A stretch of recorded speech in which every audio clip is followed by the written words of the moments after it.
സുരക്ഷാ ആശങ്കകൾ പരിഗണിച്ച് എലോൺ മസ്കിന്റെ സ്റ്റാർലിങ്ക് ഉപഗ്രഹാധിഷ്ഠിത ഇന്റർനെറ്റ് സേവനത്തിനുള്ള അന്തിമാനുമതി താൽക്കാലികമായി മരവിപ്പിച്ച് കേന്ദ്ര സർക്കാർ.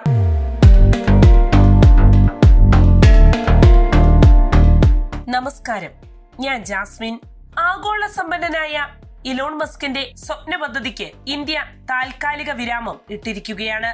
അങ്ങനെ ഉപഗ്രഹാധിഷ്ഠിത ഇന്റർനെറ്റ് സേവനമായ സ്റ്റാർലിങ്കിന്റെ ഇന്ത്യ പ്രവേശനം വീണ്ടും അനിശ്ചിതത്വത്തിലായിരിക്കുകയാണ്.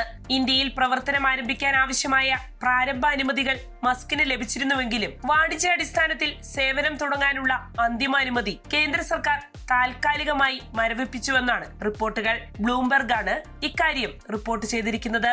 ഇന്ത്യയിലെ വൻ ഡിജിറ്റൽ വിപണി ലക്ഷ്യമിട്ടുള്ള സ്റ്റാർലിങ്ക് പദ്ധതിക്ക് തുടക്കത്തിൽ തന്നെ GMPCS ലൈസൻസ് ലഭിച്ചിരുന്നു.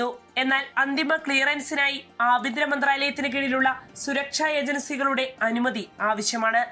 ഈ ഘട്ടത്തിലാണ് സ്റ്റാർലിങ്കിന് ഇപ്പോൾ തിരിച്ചടി നേരിട്ടിരിക്കുന്നത്. പശ്ചിമേഷ്യയിൽ നടന്ന സംഘർഷത്തിനിടെ ഇറാനിലെ ചില തന്ത്രപ്രധാന കേന്ദ്രങ്ങളിൽ ആക്രമണം നടത്താൻ US സഖ്യത്തിന് സ്റ്റാർലിങ്കിന്റെ സഹായം കിട്ടിയെന്ന റിപ്പോർട്ടുകൾ പുറത്തുവരികയുണ്ടായി.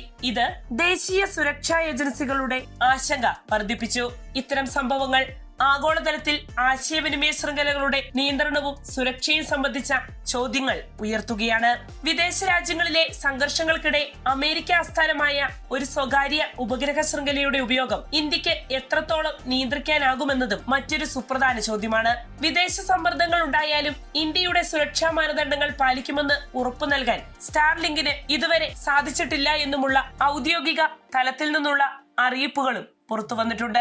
ഇന്ത്യയിൽ മുംബൈ കേന്ദ്രമാക്കി പ്രവർത്തിക്കാനാണ് സ്റ്റാർലിങ്ക് ലക്ഷ്യമിട്ടിരുന്നത്. ഏകദേശം 10 ഗേറ്റ്വേ സ്റ്റേഷനുകൾ ഉൾപ്പെടെയുള്ള അടിസ്ഥാന സൗകര്യങ്ങളും ഒരുക്കിയിരുന്നു.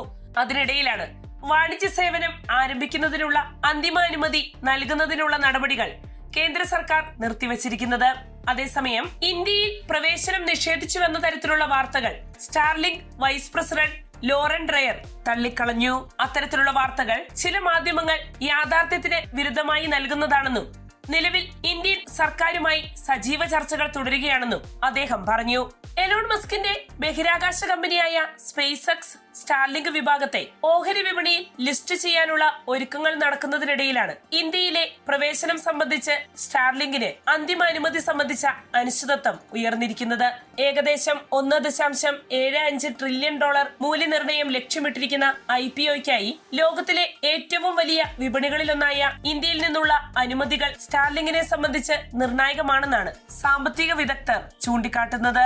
ഇന്ത്യയിൽ നിന്നുള്ള പ്രതികൂല വാർത്തകൾ ഇത്തരത്തിലുള്ള നീക്കങ്ങൾക്ക് തിരിച്ചടിയാകുമെന്നുള്ള വിലയിരുത്തലുകളും സാമ്പത്തിക രംഗത്തു നിന്നും ഉയരുന്നുണ്ട്.